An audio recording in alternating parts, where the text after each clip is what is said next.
Hari ini kan Messi agak kemelintih istilahnya. Ini jangan seneng dulu ini, walaupun kalah 0-2 itu bukan sesuatu yang luar biasa. Kayaknya Argentina juga tidak terlalu ngotot pertandingan tadi. Mungkin kalau ngotot bisa mungkin 5-0. Ojo diterus nih, ojo diterus ya. Timnas Indonesia ke Piala Asia itu belum sesuatu yang luar biasa. Kita belum pernah menikmati rasanya menjadi peserta Piala Dunia. Saat itu tim kita dijuluki tim kurcaci.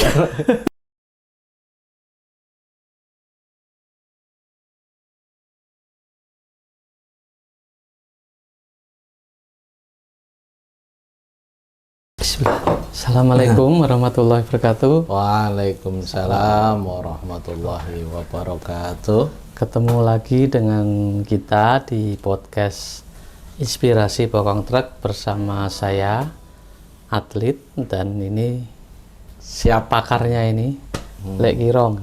Yang hobinya lihat bokong truk. Ya, ini kali ini kita bahas yang lagi cukup ini, Lek. Ini tadi ada kiriman dari temen. Apa ini? Ini truknya ini gambarnya truk truk besi, dump truck.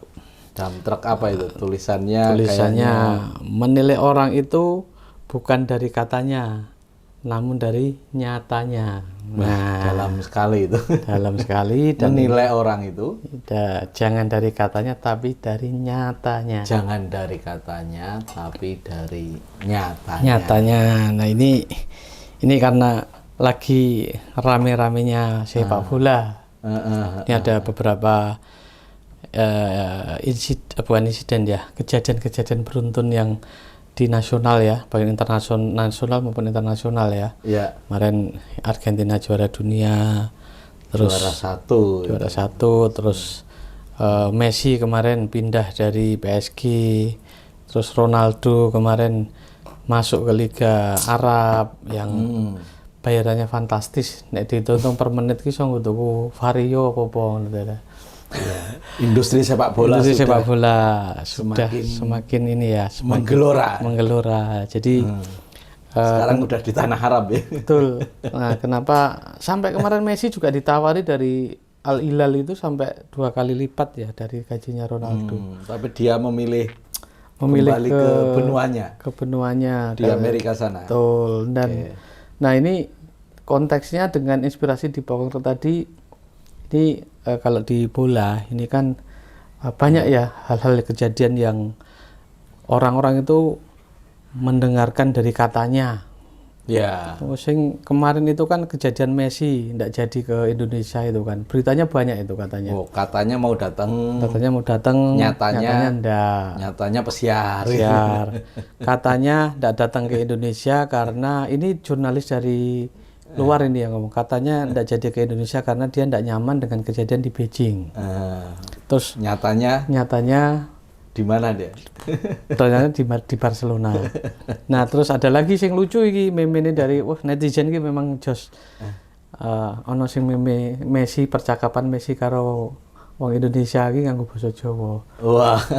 Kan sidone Indonesia iki bahasa bahasa gampang ya. Daber-daber itu.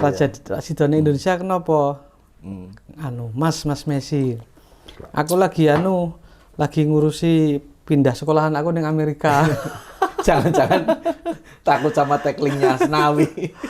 Lah kuwi jadi karena Indonesia dianggap katanya banyak teroris gitu kan. Jangan-jangan nanti mainnya Asnawi keras itu kan. Katanya. Jadi katanya ini sebenarnya benar. Yang benar kan sebenarnya Messi itu nggak ke Indonesia karena memang Scaloni sendiri yang ngomong iki. Karena memang dikasih liburan lebih panjang sama Scaloni, kebijakannya Scaloni. Jadi jangan berasumsi, jangan berambil kesimpulan dari katanya. Nah, ini kalau di sepak bola Indonesia itu kan katanya itu Indonesia susah nih menembus Piala Dunia, putaran final Piala Dunia susah. Padahal ini Lek Kirong lebih paham ini sejarah Indonesia pernah masuk Piala Dunia itu seperti apa, Piala.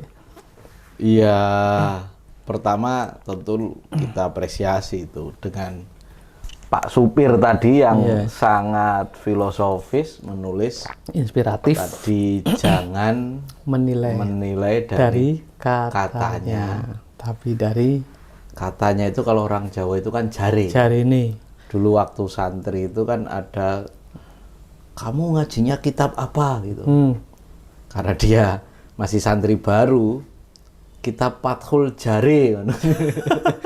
Jadi bukan Fathul Mu'in atau Fathul Wahab, tapi dia Fathul Jare. Jadi jarene koncoku seperti ini. Nah, memang istilah katanya ini dimanapun itu berbahaya. Karena orang gak bahaya tah. Jawa Malange bahaya tenan iki. Bahaya tenan iki. Nek kita mengambil informasi itu tidak dari istilahnya A1 ya. Tidak dari sumbernya. Kalau kita belajar agama saja, kalau tidak dari sumbernya bisa kesasar kemana-mana kita itu. Nyasar kemana? Maksudnya menuju Allah, ketemunya malah menuju kesesatan kan gitu. Dari menuju kebaikan menuju kesesatan. Itu ya karena dari awal tidak selektif dalam hal informasi hoak ya, yang tadi sampean selama ini kan juga tidak banyak yang tahu kan informasi bahwa waktu itu masih belum merdeka lah, kita belum merdeka 1938. Pas itu kan Piala Dunia sudah ada kan. Pas itu di Prancis 1938. Nah, itu sekitar 2 atau 3 tahun menjelang Perang Dunia itu. Jadi ada kegiatan di Prancis, Piala Dunia, dan saat itu sebagai negara bagian dari Hindia Belanda ya, kita mewakili. Yang lucu itu pada saat itu tim kita dijuluki tim kurcaci karena memang secara ukuran tidak terlalu besar, dan tahu sendirilah ukuran Asia ya. Lawannya Hungaria kan, kalah kita 6-0. Oh, dibantai 6-0 ya? Iya, 6-0. Jadi ya semenjak itu sampai ini kan udah mau 1 abad ya. Udah jadi mau 2038 nanti ya. 15 tahun lagi. Kita belum pernah menikmati rasanya menjadi peserta Piala Dunia. Nah, ini saya kira melalui kalimat jangan menilai dari katanya, yang penting nyatanya. Tentu kita berharap timnas Indonesia yang saat ini dipimpin oleh Sinteyong ya. Sinteyong ini kan ya kita tahu lah, kalau di Korea Selatan sana dia pernah legend ya, membawa timnya itu pernah membuat Jerman kalah kan. Sejarah lah. Tapi di Indonesia itu sebenarnya belum legend kalau saya katakan. Jadi Sinteyong itu betul dia sudah membuat perbaikan, tetapi kalau dia mau legend, dia harus bisa membawa timnas Indonesia besok di Piala Dunia 2026. Nah, itu barulah Sinteyong ini legend. Kalau sekarang ya masih belum dikatakan legend ya, karena walaupun kemarin ada isu lokal pride gitu ya. Ada isu lokal pride itu di dalamnya itu tentu ini netizen Indonesia lah. Ya, tentu baik niatnya baik, karena nyatanya Indra Safri itu mampu membawa timnas yang notabene lokal pride ya kemarin itu, dan Sinteyong betul dia setelah kita pernah beberapa kali masuk Piala Asia ya. Jadi sebenarnya membawa timnas Indonesia ke Piala Asia itu belum sesuatu yang luar biasa. Belum. Karena angkatan 96 itu juga Piala Asia 96 kita udah ikut. Yeah. Tahun 2000, 2004 itu kita ikut Piala Asia itu. Terakhir 2007. Nah, kalau hanya lolos Piala Asia itu Ya, bukan Sinteyong prestasi belum ya. terlalu berhasil. Tetapi kalau nanti umpamanya dia bisa kita ikut sampai 8 besar di Piala Asia, yang nanti otomatis biasanya di situ sudah bisa diukur lah. Kalau ikut Piala Asia, ikut 8 besar, kita punya harapan untuk ikut Piala Dunia. Karena Piala Dunia besok dari 26 kan perwakilan Asia sekitar 8 ya. Banyak kesempatan ya berarti ya. Dari 32 selama ini peserta Piala Dunia menjadi 48. Nah, ya katanya memang Sinteyong ini pelatih top internasional lah, Hebat. diakui. Iya. Tapi kalau nyatanya memang masih perlu banyak perbaikan. Iya. Sebagai seorang pelatih, sementara ini format yang dipakai kan separuh naturalisasi, separuh Lokal. Mix ya. Mix. Mix ini belum terlalu efektif. Jadi ya bahwa tadi kita lihat pertandingan antara Argentina ya dengan timnas Indonesia, lumayan dari sisi stamina, dari sisi keterampilan, skill, teknis itu ada perbaikan. Tetapi kan kita juga harus lihat perkembangan beberapa negara lain nggak usah jauh-jauh lah di Asia Tenggara, kayak Vietnam sama Thailand. Dari 10 tahun lalu Vietnam, Thailand kalau hanya sekedar tidak terengah-engah itu udah biasa. Kalau kita kan baru merasakan 3 tahun terakhir ini melihat pemain kita nggak terengah-engah di menit 70 gitu kan. Iya. Nyatanya ada memang perbaikan, tetapi untuk menjadi Sinteyong yang legend gitu, masih belum ya. Jadi saya sih melihat situasi ini, kita hari ini belum bisa menyimpulkan apakah Sinteyong itu betul-betul bisa sesuai dengan harapan publik Indonesia yang dari tahun 1938 sebelum merdeka itu dulu juga jadi tim kurcaci, sampai sekarang ini belum bisa sudah hampir 1 abad lah ini. Ya. Sudah hampir 1 abad ini kita belum pernah merasakan atmosfer menjadi peserta Piala Dunia, dan ini tentu Sinteyong sebagai seorang pelatih harus seperti supir truk itu. Jadi dengan embel-embel pelatih yang top gitu, kalau kata orang Indonesia ya tentu kita ukur dari nyatanya.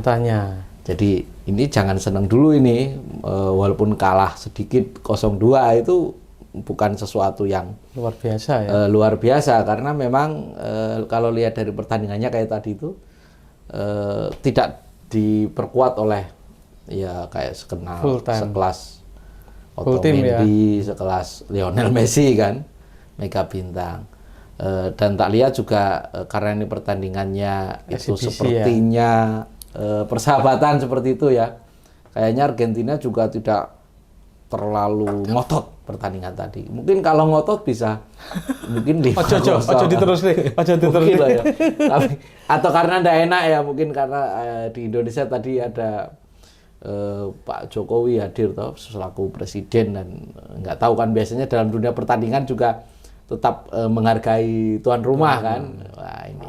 Nah, tentu ada juga keluhan-keluhan netizen soal katanya ini walaupun sudah mahal-mahal beli tiket ya kan, ternyata kok yang dimimpi-mimpikan hadirnya seorang mega bintang ya the God ya, di dalam dunia sepak bola kok nggak datang, nyatanya nggak datang. Ini tentu jadi evaluasi bagi PSSI. Jadi PSSI juga harus kayak semacam jujur aja dari awal, karena ini banyak nih kasak kusuk juga. Ada yang kasak kusuk juga begini, netizen menyampaikan, loh sepertinya PSSI sudah tahu deh sebenarnya dari awal Messi tidak datang seperti itu. Tapi karena untuk menjaga semangat penonton. Timnas, semangat penonton, dalam tanda kutip juga Tiketnya pin payu. tiketnya itu biar Sold out. jadi Tiket bor. kita tidak tahu aslinya seperti Ya. apa ya, apakah memang betul-betul dari awal sebenarnya Messi itu memang sudah mengatakan tidak hadir atau memang baru setelah dia sampai China gitu terus ya. Kita tidak tahu nyatanya seperti apa. Ojo jadi katanya lah ya. Nah, nyatanya memang rak teko wis selesai. nah, nyatanya tidak hadir. Ya, tentu luar biasa loh. Iya. Yang luar biasanya itu, saya itu selalu mengapresiasi dengan para supporter Timnas Indonesia dengan harga tiket yang minimal 600.000 itu, dan tentu yang kelas atasnya itu di atas 1 juta. Mereka walaupun Messi tidak datang, kemudian beberapa idola mereka nggak datang, mereka nggak mengembalikan tiketnya. Artinya katanya orang-orang Indonesia itu pelin-pelan atau kurang nasionalis, enggak kok. Enggak juga. Nyatanya rakyat Indonesia itu walaupun mahal tetap berangkat, Antusias ya. tetap semangat. Artinya ini kejadian supporter Indonesia yang 60.000 lebih berangkat itu harus dicontoh oleh pemimpin kita. Itu yang harus katanya pemimpin kita ini kan di Indonesia ya toh, pemimpin kita itu kan katanya mereka itu sangat Pancasilais, mereka paham betul konstitusi, paham betul undang-undang, paham betul bahwa ketika dia disumpah menjadi pejabat itu kan para pemimpin kita kan ada di atas kitab sucinya ya, yang Islam ya di Al-Quran, yang ini ya itu semua itu kan kita kan katanya mereka itu selalu memikirkan 24 jam hidupnya untuk masyarakat gitu kan, tapi nyatanya masih banyak masyarakat di bawah itu yang hidupnya itu mereka tidak terlalu mengandalkan dari bantuan-bantuan pemerintah. Iya. Nyatanya mereka masih tetap mandiri saja. Artinya ini malah jadi pelajaran. Jadi katanya ini harus tetap diverifikasi baik di dalam dunia sepak bola maupun dunia pemerintahan maupun dunia bisnis kita. Dunia bisnis kita ini kan banyak juga Pak katanya. Katanya dia itu bisnisnya itu betul-betul menghargai lingkungan sesuai dengan keinginan konsumen, sehat, diproduksi secara baik. Nyatanya masih banyak juga temuan-temuan di lapangan itu produk-produk pabrik, produk-produk perusahaan itu tidak sesuai dengan yang itu tadi, yang katanya diiklankan itu. Bahkan waktu kita kecil itu kan suka lihat itu kan, kalau kita lihat iklan itu indah di iklan kan, orang sakit gitu, kalau di iklan itu 5 detik langsung sembuh kan. Nah terus ketika ada seorang sales ke kampung-kampung gitu kan, jualan terus, nih obat ini diminum, loh kok nggak kayak di iklan 5 detik langsung sembuh. Ya udah kamu sana masuk TV aja. Nah, iki kembali ke masalah sepak bola tadi. Iya. Sebenarnya secara sejarah kan kita sudah pernah menikmati jadi peserta Piala Dunia ya. Nah, ini biasanya yang namanya sejarah itu kan bisa diciptakan ya. Iya, bisa diciptakan, bisa alamiah. Bisa alamiah atau siklus ya. Siklus. Nah, ini kan kita sudah mendekati nih 100 tahun dari awal kita jadi peserta Piala Dunia. Nanti berarti 2038. Kurang 15 tahun lagi. 15 tahun. Nah, artinya ini kan PSSI dan semua elemen yang ada di sepak bola itu kan harusnya sudah mulai nih mempersiapkan untuk mencetak sejarah 100 tahun dari sejak pertama kita ikut Piala Dunia. Kita punya peluang di Piala Dunia 2026, Piala Dunia 2030, Piala Dunia 34, 38. Pas. Kalau nggak ada kiamat. Ya artinya ada beberapa peluang, dan yang paling dekat ini kan setelah Juli nanti kan ada pengumuman untuk undian pra Piala Dunia ya, karena kita Indonesia itu kan Zona. Di Asia itu kan ranking 28, kalau di internasional itu kan 149. Karena jadi kita harus mulai dari babak yang paling awal. Ya. Jadi nanti di bulan Oktober nanti ada pra Piala Dunia yang pertama, putaran pertama. Itu ya di sini nih. Iya, awalnya ini ya. Sintayong harus bisa membuktikan nih. Nah, oke, itu Harus satu. bisa membuktikan. Itu satu kan yang jangka pendek ya, Jangka pendek, 2026 ya. 2026. Nah, jangka panjangnya kita harus susun juga ini sejarah ini kan. Artinya kalau 2028 ini kan berarti usia-usia puncak di anak sepak bola itu kan 20 sampai 25 tahun ya. Ya. Artinya mulai sekarang ini kan harus disiapkan nih anak-anak ini yang mulai usia 5 tahun sampai 10 tahun kan ya. Belajarnya dari Korea dan Jepang. Lolos Piala Dunia ya. Ya. Atau ya beberapa negara lah ya yang lolos Piala Dunia. Mereka memang betul-betul menyiapkan dari usia dini. Ya. Jadi umpamanya kalau kita punya target, anggap aja lah ikut 15 tahun lagi. semifinal lah, semifinal Piala Dunia, ya. 1938 berarti 2038.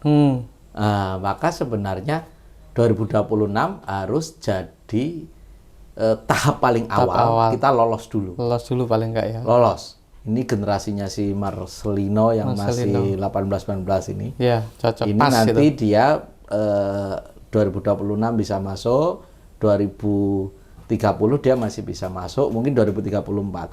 Tetapi untuk yang menyiapkan 2038 itu harusnya yang di bawah 10 tahun, yang ikut U12 itu ya, ke bawah itu, yang hari ini harus dibina. Karena kalau hanya mengandalkan katanya itu tadi, katanya pakai sistem yang instan, naturalisasi, ya diaspora lah bahasanya, itu tetap jiwa atau jati diri dari Indonesianya tetap kurang. Nasionalismenya. Jadi orang itu kan kalau makan produk lokal, terus dia terus-menerus berjejaring, berkehidupan, berbudaya dengan masyarakat Indonesia dari kecil gitu. Itu tentu kan rasanya dan sisi kepemilikannya berbeda. Itu berbeda dengan yang umpamanya naturalisasi ya, yang baru ya umur 19 baru latihan lagu Indonesia Raya gitu kan umpamanya. Itu kan pasti berbeda. Ya. Nah, sisi itunya harus kita siapkan dari umur yang di bawah U12 hari ini. 5 tahun ya. Agar bisa seperti Korea maupun Jepang yang ya dalam 20 tahun terakhir ini kan raksasa mereka. Raksasa Asia termasuk Arab Saudi ya. Dan bahkan berbicara di level dunia kan. Ya kita harus secara serius dalam hal ini PSSI, kemudian Menteri Pemuda dan Olahraga, dan tentu saja para anggota DPR juga harus menyiapkan anggaran nih. Anggaran pembinaan usia dini. Nah, kalau pembinaan usia dininya masih menggunakan, masih banyak loh di kampung-kampung itu yang beli sepatu saja bukan timnas, tim kampung. Itu sepatunya saja dari kecil nggak standar, kadang bolanya juga nggak standar, apalagi lapangannya. Nah ini itu kan pasti harus diperbaiki. Jadi kalau masalah menyiapkan talent usia dini ya, usia 5 sampai 10 tahun itu untuk 2038. Itu bukan cuman PSSI, Kemenpora, bukan cuman anggota dewan. Karena saya juga kebetulan dua anak saya ini di SSB juga. Usia 10 tahun. Gitu. Ini cocok itu. Nah, ini peluang buat sebenarnya anak saya ini harusnya bisa tak cetak untuk mencetak sejarah nanti ya. 2038 itu. Doanya cocok ya, doanya cocok, ya. Pas ini. Nanti umur dia di umur 22 tahunan. Wah. Ini fenomena di pembinaan usia dini ini kalau menurut saya sih sekarang ini untuk mencetak sejarah di 2038 masih perlu banyak effort. Satu tadi dukungan dari PSSI membuat program-program yang berkelanjutan. Bukan cuman eventual aja gawe turnamen untuk usia sekian habis itu tidak ada apa-apa lagi. terus dari Kemenpora pastinya. Yang di sini adalah yang membidangi olahraga. Ya, menyiapkan infrastruktur. Ya, terus dari penganggaran pastinya. Terus yang lainnya yang di bawah level-level di grassroots ini dari orang tua sendiri. Orang tua ini sekarang banyak yang memasukkan anaknya ke pembinaan usia dini cuman sekedar ben ora dolanan HP. Hobi. Nah, misinya sudah belum mau mencetak. Belum prestasi. Misinya belum jauh. Ini yang jarang. Terus yang kedua, dari SSB juga. Itu juga visi misinya juga masih tidak semua sih, tapi belum banyak yang sampai ke usia berjenjang sampai ke usia. Artinya perlu standar. Betul. Kurikulumnya juga betul. Gimana? Apakah kurikulum sepak bola ini pengalaman? Ya. Kurikulum SSB kita itu kira-kira kalau dibandingkan dengan kurikulum SSB yang ada di umpamanya di grupnya Barcelona Junior atau grupnya kalau dibanding La Masia ini sekarang ini kan akademi terbaik di dunia itu kan La Masia punya Barcelona sama Israel ya katanya ya. Nah, Israel saya belum tahu. Kalau Barcelona ini paling banyak menciptakan pemain hebat. Nah, termasuk Messi toh? Iya, Messi. Nah, kemarin anak saya ini kan berangkat ke Thailand. Itu saya lihat di manajemennya sih. Ya. Manajemen SSB-nya ini dari di Indonesia, terutama di sini maupun sama di sana. Wah, beda jauh. Jadi support orang tuanya tuh benar-benar full. Full artinya support dari belakang. Ya. Bukan ikut teriak-teriak di lapangan ngarahkan anaknya. Anaknya bingung. Iki sih diikuti pelatih apa wong tuane kan bahasanya seperti itu. Ini fenomena paling banyak terjadi. Iya, kalau di kampung kita sepak bolanya masih kalau ada pertandingan antar kampung, orang tuanya yang ayo Le, cepet lari. Ya, kamu kesana. Nah, ini pelatih nggak kanggo. Ya, ini perbaikannya harus dari bawah. Dari bawah di level-level yang paling dasar di SSB terutama itu harus diperbaiki. Nah, termasuk kayaknya mungkin enggak sih kalau ada liga junior gitu ya. Jadi saya kira memang kalau mau punya mimpi besar ini, kalau mimpi besar biar nyatanya bukan katanya Indonesia ini besar, katanya Indonesia ini berlatih 24 jam. Nyatanya untuk lolos Piala Dunia aja kita berat. Kalau kita memang mau sampai tahap kasunyatan, sampai nyatanya kita betul-betul, ya memang harus ada semacam liga junior yang berkelanjutan. Jadi ya kalau junior mungkin bisa dibuat regional karena kan bangsa kita ini memang secara luas sama seperti 25 negara di Eropa dikumpulkan jadi satu. Iya. Jadi kita punya 3 waktu yang berbeda. Tapi kan umpamanya zona Jawa zona Jawa punya liga junior sendiri, kemudian zona Sumatera punya liga junior sendiri, zona lain nanti antar zona-zona di pulau-pulau ini nanti ditemukan. Nah, itu kan memungkinkan nanti akan muncul yang saya kira kan kalau Piala Dunia itu kan mulai dari ada yang U20 bahkan U17 saja kan juga sudah mulai ada. Udah menarik kan? Kalau kemarin kita rencananya jadi tuan rumah dan pindah ke Argentina itu kan kita mau ikut Piala Dunia U20 karena berkah jadi tuan rumah. Iya. Nah, kita nggak mau yang begitu. Jadi jangan-jangan besok jadi tuan rumah juga loh, ada kemungkinan. Bisa jadi. Piala Dunia U17 besok itu ada kemungkinan loh kita tuan rumah. Jangan-jangan juga bukan karena sebenarnya gini. Prestasi tapi karena berkah juga. Tapi itu bisa menjadi trigger, Le. Bisa jadi trigger ya. Trigger artinya gini, aura Piala Dunia kan berbeda. Betul. Kalau belum pernah merasakan itu standarnya pasti akan berbeda dia. Standar berpikirnya, standar mainnya, kreativitas di lapangannya. Sampai ke bagaimana manajemen talent ini, memanage talent ini menjadi bakat-bakat yang muncul nanti. Itu kan juga beda nih. Artinya bahasanya daripada survei ning kono, Argentina. Dari mending kan kita jadi tuan rumah, kita bisa mencontoh mereka nanti. Jadi anak-anak yang main nanti juga pasti akan merasakan auranya berbeda, kompetisinya Ini berbeda. tugasnya PSSI ini. Betul. Jadi kalau siapa tahu ini Iya. Pak Erick Thohir, ya. Itu kan kalau kemarin kita gagal jadi tuan rumah Piala Dunia U20, siapa tahu nanti melihat ini Argentina hari ini ke sini dan ada peluang untuk jadi tuan rumah Piala Dunia U17. Itu nanti wah anakmu bisa ikut itu. Amin. Jadi ya kalau kita bicara materi ya, kita tidak kalah materi. Kita penduduk sudah berapa ratus juta. Masa nyari 22 orang aja susah. Kan gitu ya. Masih mending kita. China itu, Tiongkok itu 1,5 miliar. Iya. Itu juga untuk lolos Piala Dunia juga ngos-ngosan. India yang suka bernyanyi juga sama itu 1, berapa. Tapi itu memang itu yang itu tadi loh.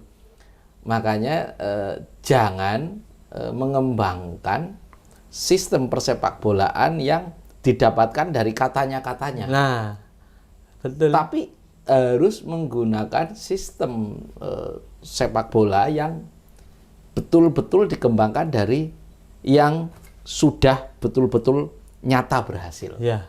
Kan selama ini para dari pemangku baik PSSI maupun pelatih kita kan suka pergi berlatih, ada yang ke Jepang, ada yang kemana-mana lah. Tetapi memang sebenarnya belum menemukan rumusan asli yang mau dikembangkan dari ada yang dulu itu ada strateginya itu ada pendek-pendek panjang gitu kan. Pak ada kalau Italia umpamanya clear. Udah kata Nasio, Grendel aja udah. Ya. Atau udah Belanda total football gitu kan. Udah Spanyol tiki taka. Ya, udah jelas. Memang berkarakter rata-rata itu. Punya karakter. Contoh termasuk juga Brasil ya, goyang sambanya itu kan dengan sepak bolanya yang indah itu. Nah, kita mau seperti apa? Ya kita punya saya agak ini ada potensi ya, umpamanya mungkin dunia juga agak kaget juga ini. Tadi ada 2 lemparan Arhan itu kan. Itu yang dulu kita bahas. Ini sayangnya malam ini dia nggak bekjo. Tapi sudah luar biasa loh itu. Jadi lemparan Arhan, kemudian gaya tacklingnya Asnawi dengan kegempalannya itu sebenarnya dua karakter yang bahwa saya tidak tahu kita akan lebih memilih karakter lugas atau ya orang Indonesia itu sebenarnya dari dulu itu karakternya terbuka dan lugas. Jadi kalau lihat model sepak bola yang kelemar-kelemar gitu, yang bertahan total, Catenaccio gitu, nggak seneng. Karena orang Indonesia itu dari dulu menerima berbagai macam budaya. Orang Eropa datang, orang India datang, orang Arab datang, orang Cina, orang dari mana-mana datang ke Indonesia dan mereka hidup menjadi satu kesatuan di dalam negara kesatuan Republik Indonesia. Maka karakter sepak bolanya itu kalau mau, ini pandangan saya ya, itu terbuka. Karena kita bangsa yang terbuka, maka karakternya harus terbuka. Jadi wes menang itu nomor berapa? Yang penting kita itu punya jati diri. Karakter dulu. Karakternya terbuka. Saya nggak tahu apakah nanti akan model kalau di budaya Nusantara itu kan kita ada keris umpamanya, pakai gayanya keris gitu. Lenggak-lenggok ya. Jadi lugas. Jadi tujuannya satu, lurus gitu, tapi dia bisa berkelak-kelok. Jadi bisa ngimbangin lah antara gayanya si siapa yang low blocknya bagus itu, gayanya Itali itu, dengan agak gabungin dengan gaya-gayanya yang paling modern, sepak bola modern Spanyol. Spanyol tiki taka. Atau mungkin juga karena keris itu pucuknya itu semakin kesini semakin kecil, ya memang kadang-kadang ini bangsa ini kan pernah mengalami fase kerajaan ya. Jadi memang harus ada yang model kayak harismatisnya itu, kayak Messi. Jadi terbuka, tapi juga tetap harus punya satu ketokohan di dalam tim itu, seperti Messi. Jadi karena antara Argentina, masyarakat Amerika Latin dengan secara geografis maupun pengalaman sejarah bangsanya sebenarnya nggak jauh berbeda dengan masyarakat di Asia Tenggara. Jadi umpamanya ketika dulu ada kepemimpinannya zamannya Kurniawan Dwi Yulianto atau zamannya 96 itu Piala Asia Widodo Cahyoputra itu kan Widodo Cahyoputra tendangannya terbaik itu, tendangan saltonya Piala Asia. Harus ada memang. Jadi saya kira temukan dulu karakter yang mau dibentuk di Indonesia. Dan harus pede pelatih-pelatih. Ya. Pelatih-pelatih harus kemudian juga saya kira para seluruh lah saya kira para supporter juga nanti harus mengamini ketika Indonesia kita sepakat menggunakan istilah gaya sepak bolanya adalah ini gitu. Kita sepakati aja dulu. Nah, karena kalau tidak konsisten kadang-kadang ya bertahan, kadang-kadang ya menyerang, kadang-kadang tiba-tiba ganti pelatih ingin total football. Wah, ini berubah-ubah ini pasti berdampak kepada sistem pendidikan di usia dininya. Kalau di Itali itu ya sudah usia dininya belajarnya Catenaccio. Iya. Dia bangga dengan Catenaccio. Nah, jadi akhirnya cari jalan pintas ya naturalisasi tadi ya. Akhirnya kan yang namanya orang campur-campur tahu sendirilah. Yang ya secara keahlian bagus, tetapi kan untuk bisa gol itu kan memang harus satu karakter. Kalau ada karakter yang berbeda dari masing-masing, yang satu umpamanya naturalisasi dari Belanda, yang satu naturalisasi dari campur-campur. Wah, ya. Gak bahaya ta? Kitabnya nggak sama. Iya. Kalau orang beragama itu kitabnya sudah sama saja masih ribut. Iya. Apalagi berbeda-beda di dalam sepak bola yang sangat teknis. Iya. Sangat teknis itu harus betul-betul sama. Lah saya kira agar seperti supir truk tadi, jadi tidak hanya sekedar katanya, tetapi bangsa ini nyatanya nanti bisa lolos Piala Dunia 2026 dan kita akan berprestasi di satu abad. Dulu pernah punya pengalaman di 1938, maka saya kira selain tadi pembinaan junior secara komprehensif dan kurikulum yang modern, program, tapi PSSI harus sudah berani mendeklar kepada internasional bahwa kita bangsa Indonesia memiliki jati diri dalam ya, apapun nanti istilahnya terserah. Apakah gaya kita adalah gaya nggak tahu goyang ngecor, ngebor, graji atau apapun namanya. Kalau dalam dunia dangdut kan begitu. Itu harus diberi nama.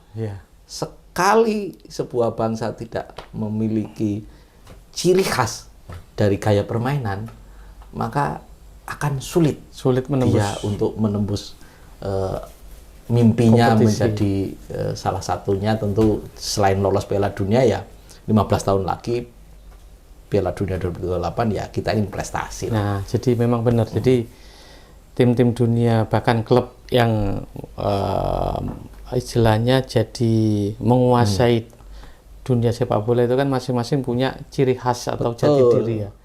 Brasil dengan goyang samba, Argentina dengan tango, Spanyol tiki taka, Belanda total football. Masa 1938 kita disebut tim kurcaci, besok tim kurcaci lagi kan ya jangan. Itali, Catenaccio, kita harus berani maju. Nah, tapi kita yakin dengan potensi. Ya, kita punya potensi banyak. Kita punya sekarang ini punya Pak Erick Thohir yang bisa punya power bergen di dunia internasional. Punya power. Kita punya SSB yang ribuan, puluhan ribu mungkin se-Indonesia. Ini tinggal bagaimana mengemas ini menjadi sebuah tim sepak bola yang punya ciri khas. Betul. Punya pola permainan yang berbeda, yang khas ya. Nah, itu butuh proses. Pasti butuh proses dan tentu saja dalam hal ini PSSI harus merevolusi dirinya, konsisten dalam jati diri tadi kan. Nah, ujungnya kan 2038 sudah pas proses kan 10 tahun kan sudah. Harusnya kalau konsisten, komitmen, istiqomah kan harusnya 10 tahun ini sudah skema ini bisa berkembang. Kita anggap generasinya Sintayong ini sebagai pondasi. Betul. Jadi kalau saya sih secara pribadi targetnya angkatannya Marcelino dan kawan-kawan ini lolos Piala Dunia aja dulu. Tapi nanti generasi yang sekarang di bawah U12 ini kita siapkan untuk lolos semifinal, bahkan jadi Juara salah dunia. satunya mungkin ada yang jadi bintang. Jadi saya itu hari ini kan Messi agak kemelindi istilahnya. Wah, ngapain saya datang ke Indonesia kan kira-kira. Saya berharap tuh 2038 ke atas itu gantian tuh. Gantian anak-anak Argentina itu pengen lihat bintang dari Indonesia. Boleh kan mimpi begitu? Boleh. Dan saya kira potensi itu ada. Lapangan kita, infrastruktur juga sudah banyak, dan ini hanya butuh kepemimpinan baik itu di PSSI maupun di PSSB. Dan saya kira kalau lihat di ekonomi kita sudah ikut 16 besar dunia, ya harusnya kan paralel dong. Yeah. Sepak bola juga harus mulai ikut 16 besar dunia, dan Indonesia kan diprediksi ikut 4 besar ekonomi dunia di 2045. Artinya sepak bolanya juga di tahun-tahun 2038 ke atas juga harus ikut 4 besar. Nah, sehingga tidak ada lagi sifat minder, dan tentu ini sesuatu yang masih mimpi, jadi bukan katanya, tapi ini adalah mimpi bersama. Dan orang yang punya mimpi itu adalah orang yang normal. Orang yang sehat. Jangan sampai kita tidak punya mimpi.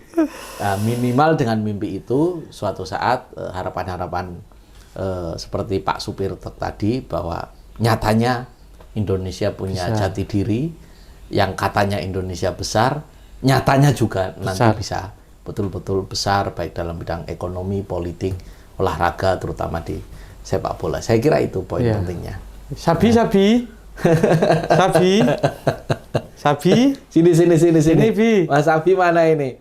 Jadi ini saya mau apresiasi ini. Mana Mas Sabi? Sudah banyak dibahas tentang. Jadi Mas Sabi itu putranya Mas atlet yang barusan ikut turnamen di Thailand. Ya, jadi, kita doakan. Amin. Memang saya juga punya program, ini usia 10 tahun pas sebenarnya nanti untuk bisa berbicara. Tinggal nanti cari alur yang tepat, cari pembinaan yang tepat, dan semoga PSSI dan pemangku-pemangku di sepak bola ini mulai memikirkan, mempersiapkan anak-anak usia dini untuk berbicara blueprint di 2030. Dan roadmap. Betul, blueprint dan roadmap menuju. Ya, dan jangan tinggalkan dunia. Proses pasti, karena jangka panjang harus kita pikirkan mulai dari sekarang. Tapi trigger-trigger dari mulai sekarang harus kita ciptakan dulu. Sintayong tadi harusnya sudah bisa berbicara di Piala Dunia 2026. Ya, paling tidak lolos. Pokoknya kata supir truk tadi, seharusnya Indonesia yang katanya besar, nyatanya juga besar. Nah, ini yang poinnya. Dan tentu kita harus hormat loh kepada para supporter Indonesia. Itu luar biasa. Mereka ini bahan bakarnya pemain tanpa lelah mencintai dan berkorban untuk selalu mendukung timnas. Ya, dengan besarnya pengorbanan dari seluruh supporter Indonesia itu, saya harap juga PSSI juga harus memberikan yang terbaik. Mimpi-mimpi besar agar kita bisa lolos Piala Dunia dan ikut 4 besar. Amin. Di Piala Dunia 2038. Semoga yang ada di PSSI, Bapak Erick Thohir, Pak Jokowi, dan yang lain-lainnya yang punya kepentingan, punya peran dalam perkembangan sepak bola Indonesia mendengarkan pembicaraan kita ini. Semoga menjadi salah satu masukan ya untuk persiapan. Kita selalu di forum ini kan melakukan apresiasi. Kalaupun ada kritikan dan masukan, itu sebenarnya dalam rangka untuk memperbaiki keadaan kita semua. Harapannya apa yang kita bahas malam ini bisa menjadi inspirasi buat bapak-bapak yang ada di pucuk pimpinan di PSSI, Kemenpora dan sebagainya. Sebenarnya ini bukan inspirasi dari kita ya, tapi dari bapak-bapak supir truk tadi. Itu yang bisa menjadi nyatanya dan katanya itu sama. Jadi jangan sampai antara mimpi dan ekspektasi sampai akhirnya ke eksekusi dan hasil itu harus sinkron, bukan katanya tapi nyatanya. Ya. Oke. Matur suwun sedulur semua sudah mengikuti kami. Jangan lupa subscribe, share, like, dan klik tombol lonceng untuk channel kita ini. Maju terus Timnas Indonesia Garuda. Di dadaku. Wassalamualaikum warahmatullahi wabarakatuh. Waalaikumsalam warahmatullahi wabarakatuh.